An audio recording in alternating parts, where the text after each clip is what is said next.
Lógico, sim, é importante, mas ele é secundário. Se a gente não entender a causalidade, a determinação da doença, nós vamos estar trabalhando sempre nos pedaços, sempre só no micro, e esquecendo que tem uma sociedade na volta que determina essas doenças e que isso não foi enfatizado durante 20 e tantos anos.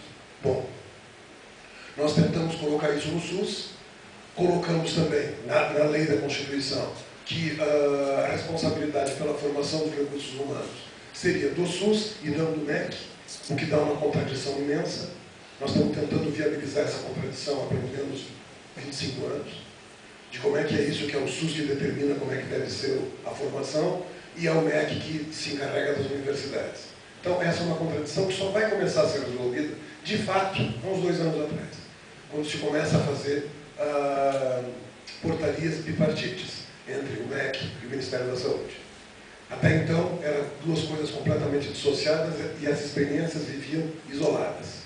De qualquer forma, com a criação do SUS, se tensiona para formar um outro tipo de médico, rompendo com o modelo flexneriano. Não se consegue. As tentativas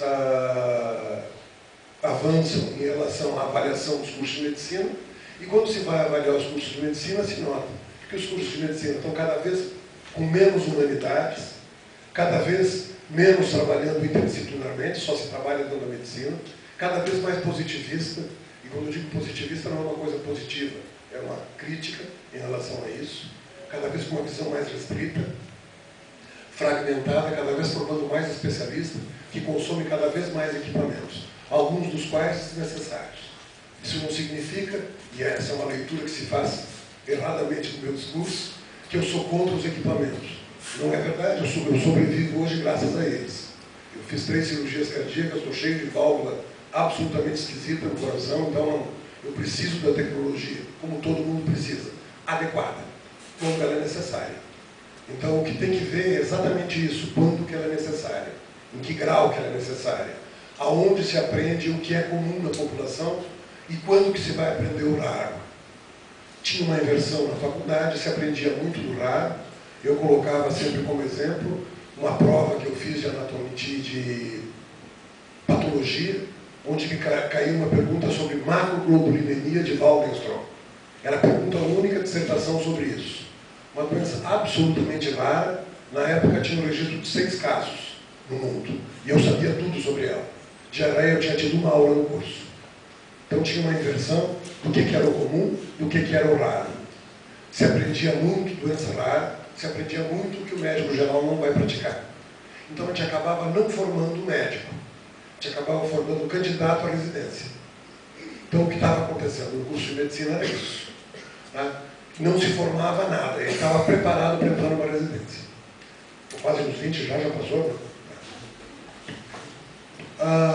Então, nesse movimento, o SINAEM é uma associação de movimentos na área especificamente médica, composta por algumas universidades, alguns movimentos médicos, sindicato médico, estudantes, a representação estudantil foi fundamental no SINAEM, começam a fazer uma avaliação onde as universidades entravam como voluntárias oferecendo o seu curso para ser avaliado pelo SINAEM.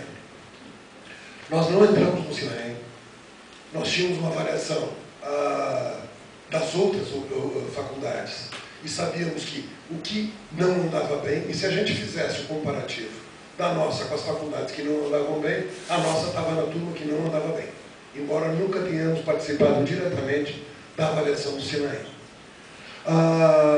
Então, o que está acontecendo em nível nacional? Se organiza, tem uma proposta de que isso possa acontecer no Brasil inteiro, o SUS não se concretiza exatamente como a gente gostaria, tem uma dificuldade extrema, falta de financiamento, falta de legitimação perante a Câmara de Deputados, mesmo perante a população, perante a mídia especialmente. Só se ouve falar em SUS para falar mal dele, não se vê propaganda de SUS, ninguém faz propaganda de SUS. Então, o SUS fica sempre na berlinda. E a gente tentando criar um outro modelo.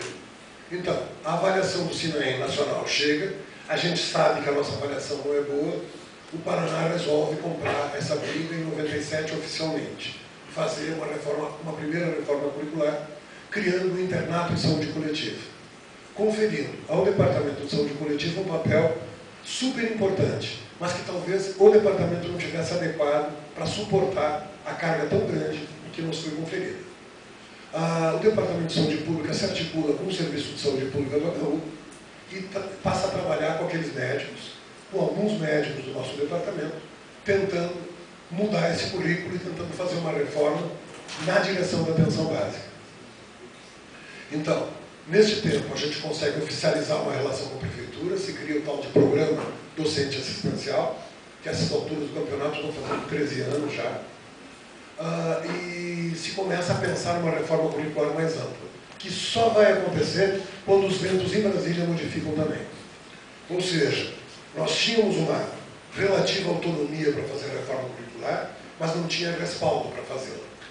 Nós vamos ter esse respaldo por Brasília a partir de 2001, 2002.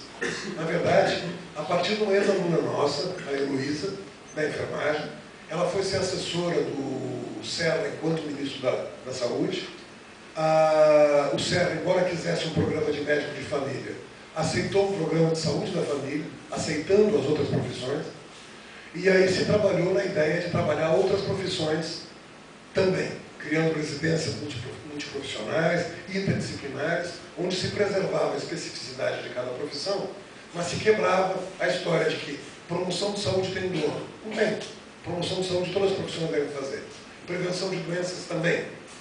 A educação em saúde também. A epidemiologia também. Então tem uma porção de áreas que não são de uma profissão só, que elas podem e devem ser aprendidas em comum.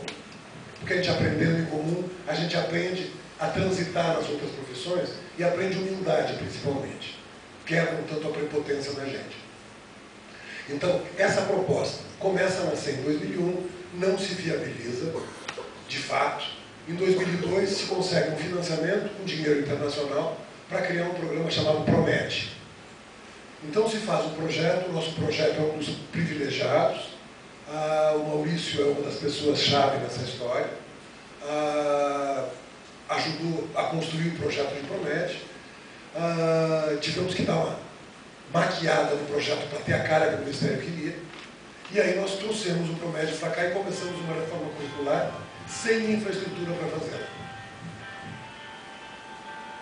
Não é o meu. Sem infraestrutura para fazê-la. Nós precisávamos contratar uma porção de novos professores, precisávamos convencer os velhos professores de um novo modelo, não cabia o novo modelo. A gente teve dificuldades extremas, especialmente com algumas disciplinas do básico. O que acontecia? Anatomia, especialmente. Nós tínhamos anatomia com uma carga horária imensa no curso, e a gente colocava interação comunitária. E aí, como a anatomia não tinha se modificado de fato, o que acontecia era que os estudantes iam para a interação comunitária e, quando voltavam, iam para a anatomia. Iam estudar de noite. E os professores, absolutamente honestos e apaixonados pelo que ensinavam, diziam isso à noite. Diz, olha, não tem outro horário, porque foi reduzido o horário. Se vocês quiserem, vem o horário que vocês quiserem aqui. E os alunos iam. No outro dia de manhã, na aula, o pessoal dizia, pelo amor de Deus, tira essa tal de interação comunitária. Porque ela está atrapalhando a gente aprender medicina. E aí continuava a dicotomia, a velha dicotomia dos anos 70. A interação comunitária não era medicina, era uma outra coisa. Então, foram anos difíceis, os primeiros anos de implantação, foram anos de diálogo, de tentativa de diálogo. Acho que o Maurício foi muito hábil nisso, porque compor os discursos não é uma coisa simples. E tentou avançar na reforma curricular. Acho que nós tivemos grandes ganhos. Estava falando com o Maurício agora, ele disse que na última turma, a turma que se formou a última, dos 50 alunos, tem 26 trabalhando em atenção básica. Isso é uma modificação muito grande, porque o mercado de trabalho mudou. Hoje em dia, a medicina privada é difícil de sobreviver. E a atenção básica hoje paga um bom salário. Pena que os nossos alunos ainda não estão saindo suficientemente preparados para fazer uma boa atenção básica. Verdade que fazem bastante, mas precisavam ter uma preparação melhor em relação a isso. Portanto, a gente está chegando no atual momento. Nós fizemos o PROMED, saímos do ProSaúde e temos uma conjuntura favorável, especialmente hoje em relação aos estudantes. Eu tenho me surpreendido com a aceitação dos estudantes a um discurso que me parecia que jamais os estudantes de medicina iam aceitar. Hoje em dia eles estão permeados